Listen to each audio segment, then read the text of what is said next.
States by our count that have very similar laws to New York's, but this case has impact nationwide and on many other regulations. So state lawmakers passed the Concealed Carry Improvement Act, which now bans firearms from most locations. Go up and you get a concealed carry permit. That is the way it is in some states. But the court says here that the Supreme Court handed down this decision, which will undo a different law. Now, this approved a sweeping overhaul of the state's handgun licensing rules in response to last month's landmark Supreme Court ruling to pass new laws to make it harder to get gun permits and limit the places where a gun owner could carry a weapon. Supreme Court's arm control decision. The Supreme Court of the U.S. has overturned a New York armed safety law, stating that it is unconstitutional.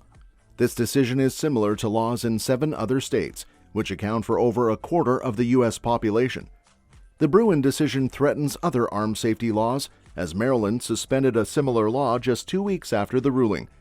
The case was the first major Second Amendment decision from the Supreme Court since District of Columbia v. Heller and McDonald v. Chicago, which enshrined the right to have a handgun for self-defense in the home.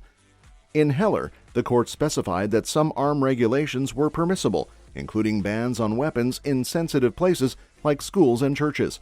The League of Women Voters of the U.S., along with the Leagues of Women Voters of New York and Florida, filed an amicus brief in Bruen, emphasizing the importance of firearm restrictions in polling places, which often include schools, churches, and government buildings. The presence of firearms in these spaces is an inherent threat to public safety, especially considering the country's history of violent voter suppression against communities of color. The court distinguished New York's law from other armed safety regulations, including background checks in the bipartisan Safer Communities Act, which are more clearly defined. Now, other courts and legislatures must confront the question of what exactly constitutes too much discretion.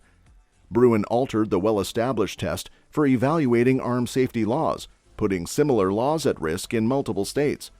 After Heller, most arm laws were upheld based on a 2-part test asking whether the regulated conduct was protected by the Second Amendment, and if it was, whether the state's reasons for enacting the law outweighed the burden created by the restriction.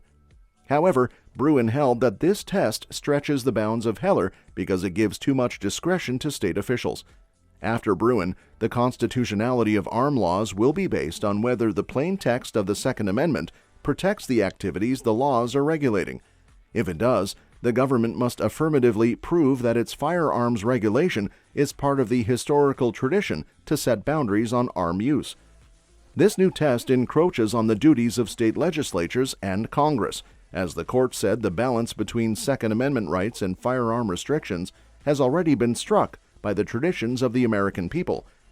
The Supreme Court affirmed Heller's doctrine of sensitive places in its ruling, stating that polling places fit into this category. The court also named legislative bodies and courthouses as sensitive places where carrying arms could be prohibited consistent with the Second Amendment. However, the court did not define sensitive places or address other places of mass congregation, such as protests and public transportation.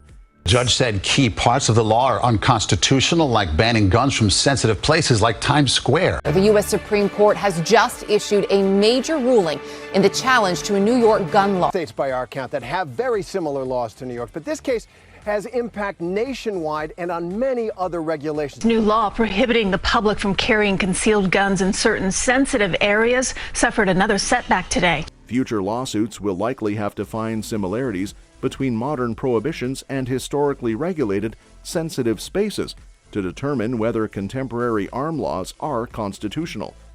Justice Brett Kavanaugh, in a concurrence with Chief Justice John Roberts, noted that the Second Amendment still allows various armed safety regulations, affirming a central holding of Heller.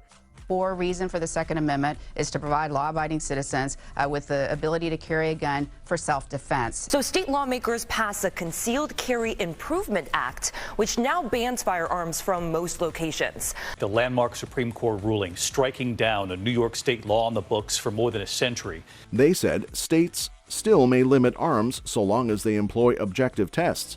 Justice Kavanaugh listed a few presumptively acceptable regulations, including background checks. This concurrence will be key as Second Amendment litigation moves through lower courts, as either Justice Kavanaugh or Chief Justice Roberts will likely be needed to form any future Supreme Court majorities. Justice Stephen Breyer's dissent focused on the sobering reality of armed demises in the U.S., highlighting that the consequences of armed crime are borne disproportionately by communities of color, particularly black communities. The dissent criticized the majority's decision based on insufficient evidence, refusing to consider government interests that justify a challenged arm regulation. Breyer also disputed Thomas's interpretation of the history that the majority found to be so conclusive, addressing it point by point. The court's conservative supermajority moved the constitutional goalposts in Bruin, moving the constitutional goalposts in Dobbs v. Jackson Women's Health Organization, the major abortion decision the court handed down the day after Bruin. Justice Amy Coney Barrett's concurrence noted that the court's decision in Bruin should not be understood to endorse freewheeling reliance on historical practice from the mid to late 19th century to establish the original meaning of the Bill of Rights. Justice Breyer poignantly addressed this inconsistency in his dissent, writing that if the examples discussed above do not show a tradition and history of regulation that supports the validity of New York's law, what could? Sadly, the court appears to have no answer either. Go up and you get a concealed carry permit. That is the way it is in some states. But the court says here that a federal judge suspends key provisions of New York's new gun law. Hired an individual who wanted to carry a concealed weapon, a concealed handgun. The Supreme Court handed down this decision, which will undo a different law. Now, this New York firearm permit requirements. New York's requirement that an applicant for an unrestricted license to have and carry a concealed pistol or revolver must prove a special need for self-protection distinguishable from that of the general community is unconstitutional. Arm rights groups touted the ruling as a win for Second Amendment rights and individuals' rights to protect themselves, while armed safety advocates argued that the ruling would result in more armed violence. Several New York Democrats decried the ruling, including New York Governor Kathy Hochul, who called the court's decision shocking and frightful in its scope of how they are setting back this nation and our ability to protect our citizens. Regarding the permit requirements for purchasing and possessing shotguns and rifles in New York, a case is presently pending that would benefit from the Supreme Court's immediate intervention. Who can lawfully purchase and own these firearms is decided by the New York City Police Department, as these permits are entirely discretionary.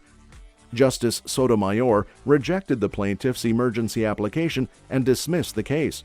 Whatever the case may be, they are within the norms of the Supreme Court to reapply to any justice.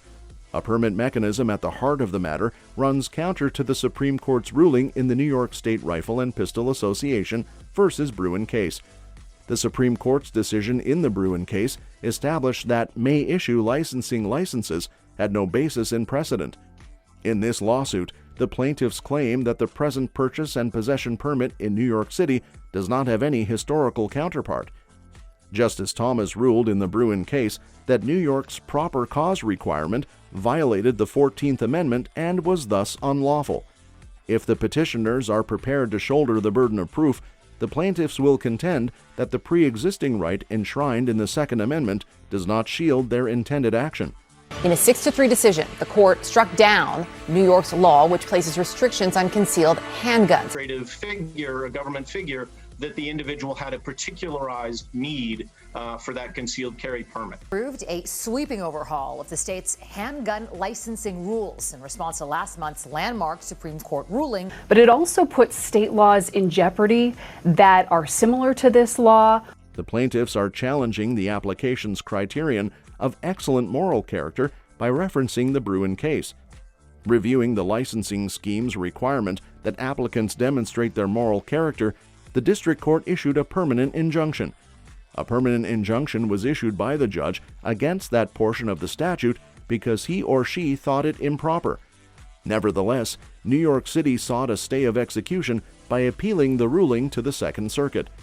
New York City has filed an emergency petition with the Supreme Court asking them to lift the stay imposed by the Second Circuit Court. According to the plaintiffs, the Supreme Court should remove the stay because their appeal has strong validity. Plaintiffs contend that Anton's ruling in the CCIA case which addresses concealed carry licenses, is improperly relied upon by the Second Circuit. Because it concerns a preliminary injunction rather than a judgment on the merits, they note that Anton's case is not governing this appeal. This is a separate matter since Anton's study only deals with handguns and not long arms or shotguns licensing. In an effort to stop further cases and reviews, the Second Circuit has claimed that Anton's analysis is decisive for all comparable application processes. The Second Circuit Court of Appeals' interpretation of the Bruin decision poses a serious concern regarding the court's dependence on the Antons case. Since the Antons and the present cases are not extraordinary, they contend the Bruin concept does not apply because it is only applicable to unique regulations. The application was filed with Justice Sonia Sotomayor, who reviews urgent petitions from the Second Circuit. It is very unusual for Justice Sotomayor to reject an application without presenting it to the whole court. This is especially true when the state of New York is involved. Legal challenges now aimed at Honolulu's proposed concealed carry rules and regulations. To pass new laws to make it harder to get gun permits and limit the places where a gun owner could carry a weapon. A major ruling involving the Second Amendment. The Supreme Court struck down a New York law. Justice Thomas was presented with the case as an urgent matter following the Gazzola refusal. Subsequently, the matter was referred to the entire court for further examination. This case, along with others from New York involving the Second Amendment, is now part of the conference schedule for May 16th. We are crossing our fingers that this and all other Second Amendment lawsuits will not be denied in an order list the following week. Several lawsuits involving the Illinois arm prohibition that are set to be heard during the same conference dates are being worried that they might all be denied. Avoiding blatant rejections is the essential concern. Justice Thomas has remanded the matter to the whole court for conference. Therefore, to sum up, it is an important case. That's all for this video, folks. We'll see you next time.